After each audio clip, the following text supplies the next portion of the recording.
Hello, how you doing? Have you ever seen this flower? No. It's called Kim Il-sungia. Thank you. Have you ever seen this flower? I have not.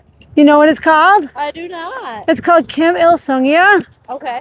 And the reason it's called Kim Il-sungia is because in 1964, Carl Ludwig went to Indonesia. And, well, no, Carl Ludwig in 1964 in Indonesia made this flower. And Kim Il-sung went to Indonesia and saw it, and it was so beautiful. Yeah. And the president Sukarno at the time decided to name it after Kim Il-sung, in a symbol of eternal friendship between the two nations. Oh, that's beautiful. So what do you think of when you hear about North Korea? What do you think of? What do you think you know? Not much, honestly. Just, I would say isolation would be the first word I think of. They're Yeah. an isolated country. Why do you think they're so isolated? I think it's just what we see on the media. I don't hear much about it, and I hear things just from older generations being like they are communists. Those things. Yeah. Just a lack of general knowledge on my end. I don't know much. Yeah. So. Well, you know, we're told dictatorship right? Cult of personality, all those terms, right? For sure, yeah. But let me tell you what you don't know, what you don't hear is that North Korea is part of an economic bloc that is broken free from Western imperialism and globalism, the economic system run by Wall Street and London that is degrowing our cities, that is sending our people to die overseas for is not real, right? Right? We have that right here, right? Is not real. And so let me tell you some things about their alliance with anti-colonial, anti-imperialist struggles. So shortly after that visit, the USA overthrew Sukarno with a military dictatorship, and the CIA gave the names of all their supporters to the military, and they slaughtered them, and they slaughtered thousands of ethnic Chinese people. Yeah. And you know who that is? I do not. That's Obama. Really? His mom married a general that was part of the massacre and took him there to oversee the slaughter. Yeah. Yeah. So, but despite that, there's some things that you don't hear because the media doesn't want you to know. North Korea has been a supporter of anti-colonial struggles, like the Black Panthers. They supported them.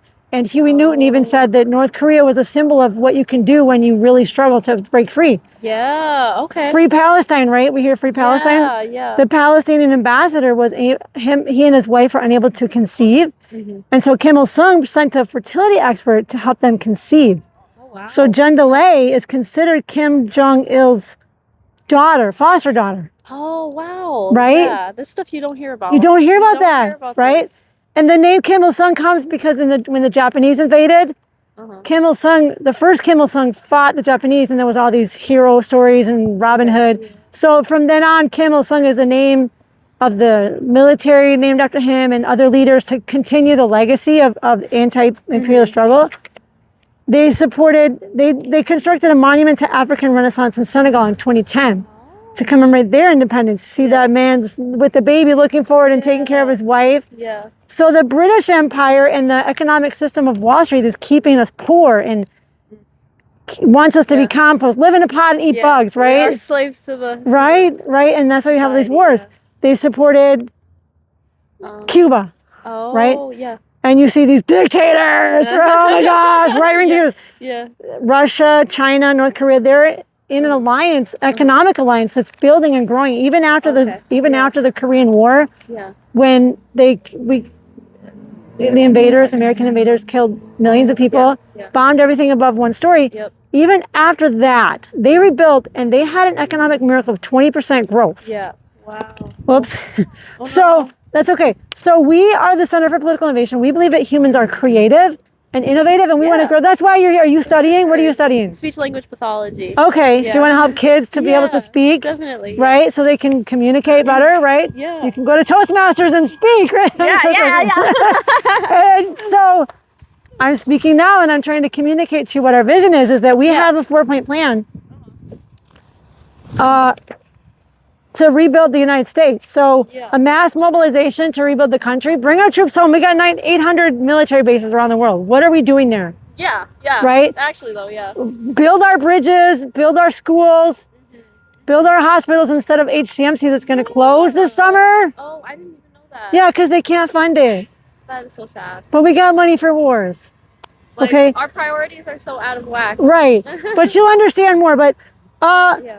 a public ownership of natural resources. Are you aware of the Boundary Waters fight right now? Yes. Yeah. Right? It is public land, but our government, Democrats and Republicans, they're just fighting with each other. They're not really fighting for us. Yep. They're owned by the same corporations that put our patches on, right? Our sponsor patches. But if that revenue was put into the public budget, into schools and hospitals and roads and bridges and high-speed rail, let's have China come and build high-speed rail. Yeah. They got 31,000 miles of high-speed rail. Wow. Yeah. And they build trains and bridges all over the world to help other countries lift themselves up out of poverty. Yeah. And public control of banks instead of the Federal Reserve, which is a private bank, which is ripping us off. Yeah. A public bank, a national bank to inject credit into small businesses Yeah. so that people can thrive. And then an economic bill of rights, a right to housing, a right to a job, For sure. Yeah. you know, and a right to health care, just like FDR tried to do, but he wasn't able to pass it. And so we're the Center for Political Innovationism. Okay. Center for Political Innovation. Center for Political Innovation. Yeah. But we have a book called What is Innovationism? Okay. You can get it for free online. Oh, really? Yeah. Oh, that's awesome. Yeah. I'll definitely look into that. Yeah. I'll read this. Definitely. too, Yeah. And keep in touch because we're having a workshop in July 18. Okay. It's a Saturday, but we're going to like Friday, perfect. Saturday, Sunday. Okay. I But can do weekends. Yeah.